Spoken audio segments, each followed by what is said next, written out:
കോടശ്ശേരി പഞ്ചായത്തിലെ പ്രധാന ജലസ്രോതസ്സായ കുട്ടാടൻചിറ നവീകരിക്കണമെന്ന ആവശ്യം ശക്തമാക്കുന്നു.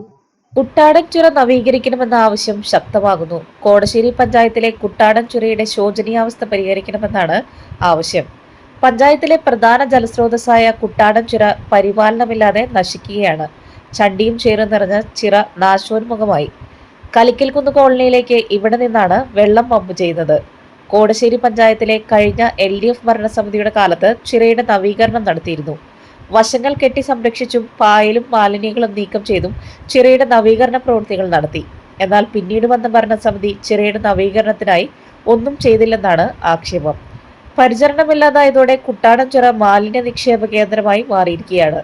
കനത്ത വേനലിൽ പ്രദേശത്തെ കിണറുകളിൽ വെള്ളം പിടിച്ചു നിർത്തുന്നത് ചിറയുടെ സാന്നിധ്യം കൊണ്ടാണ്. ട്രാംവേയുടെ കാലത്ത് ട്രെയിനിലെ എഞ്ചിനിൽ വെള്ളം നിറച്ചിരുന്നത് ഈ ചിറയിൽ നിന്നായിരുന്നു.